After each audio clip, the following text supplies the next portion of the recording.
Lantas, apa sebenarnya penyebab banjir tahunan yang selalu datang? Kenapa banjir tak pernah bisa ditangani secara menyeluruh? Bersama Indra Badri, Ketua Ikatan Ahli Geologi Indonesia, kami mencoba untuk menelusuri hulu dan hilir Sungai Citarum. Titik awal kami adalah Situ Cisanti yang berada di Dusun Tarumajaya, Kecamatan Kertasari, Kabupaten Bandung. Disinilah 7 mata air utama Sungai Citarum terkumpul sebelum dialirkan membelah Tatar Sunda sampai ke Muara Gembong, Bekasi.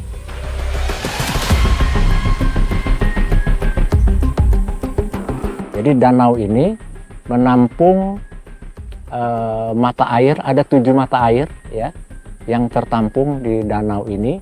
Di samping itu danau ini juga menerima curahan hujan ya. Kalau terjadi hujan, hujan itu akan jatuh ke perbukitan ini, sekitar ini ya, perbukitan ini, dan akan di samping ada limpasan, tetapi dia juga menahan air. Kalau air itu tertahan, ya, dia akan masuk ke dalam tanah dan keluar sebagai mata air. Yang menarik, masuk dalam status kawasan hutan lindung, Hulu Citarum bisa dibilang masih sangat terjaga. Sebuah kondisi yang berbeda jika melihat alirannya yang membelah Kabupaten Bandung. Pasalnya, dengan kemampuan resapan yang masih sangat baik, Sungai Citarum justru tidak bisa dibilang menjadi penyebab utama banjir di kawasan Bojong Soang, Dayeuhkolot, dan Bale Endah. Jadi kalau banjir kemarin ini penyebabnya bukan karena kondisi di hulu ya, Pak? Iya. Jadi kalau kita lihat, kita nyaksikan sendiri ya, memang ini memang ada perubahan luasan dari hutan itu.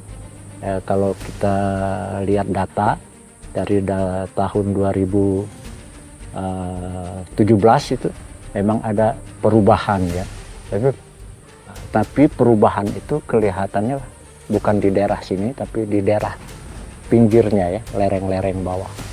Kelihatannya itu ada perubahan pemukiman, terus perkebunan dan lain-lain. Jawaban dari pertanyaan kami pun terbukti setelah kami mengarungi perjalanan beberapa kilometer saja dari Hulu Citarum.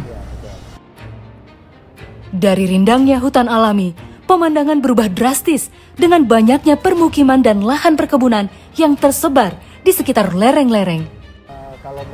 Kondisi yang sangat tidak ideal ketika hujan besar datang terus-menerus. Kalau kita lihat di sebelah kanan itu ya, kalau kita lihat pemukiman itu, kalau secara geologi tata lingkungan itu kurang layak ya. Dari segi lerengnya saja itu berpotensi ya terjadinya longsor. Indra tak menyangkal bahwa sebagian lahan di sekitar Sungai Citarum punya tanah yang subur sekaligus tak terlalu terjal. Kondisi yang sangat ideal untuk permukiman, terutama perkebunan. Kebun juga tak memerlukan sistem irigasi yang rumit karena kontur tanah yang sudah bisa mengalirkan air secara otomatis.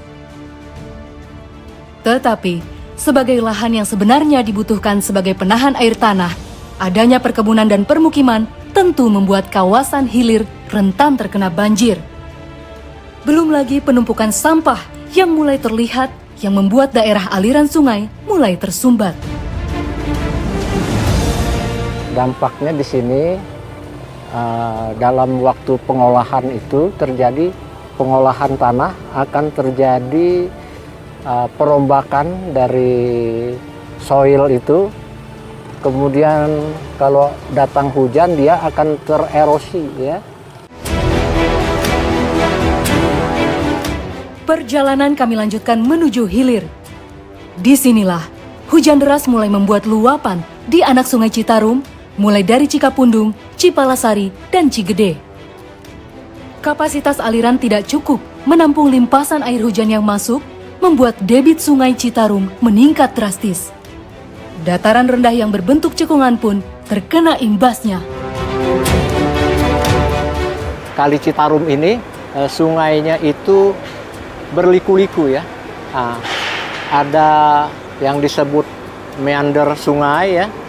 Nah, biasanya pemukiman itu berada di sekitar meander sungai itu. Karena dia berada di situ, limpasan air itu lebih dekat ya, lebih dekat ke pemukiman ya. Kalau menurut peraturan pemukiman itu kan harusnya ada jarak ya, ada jarak, ada buffer dari sungai. Itu sudah ada ketentuannya. Dalam kurun waktu beberapa tahun, hutan di daerah Hulu Citarum menyusut dari 60.000 hektar menjadi 40.000 hektar. Akibatnya, limpasan air semakin besar, sementara daerah resapan di hilir terus menyempit. Penyedimentasian di badan sungai juga makin parah, mengakibatkan kapasitas sungai berkurang. Semua faktor yang berkumpul jadi satu inilah membuat 3 kawasan di Kabupaten Bandung menjadi sangat rentan. Ini nggak bisa dilepaskan dari kebijakan pemerintah. Jadi pemerintah harus komitmen terhadap masyarakat, rakyatnya, bagaimana solusinya. Sebagai tambahan, adanya banjir itu adalah faktor sedimentasi yang tinggi yang harus dikeruk agar kapasitas tampungan air itu lebih banyak lagi tampungannya. Terus yang kedua, dia itu harus ada kolam-kolam retensi ya untuk menampung limpasan air hujan itu.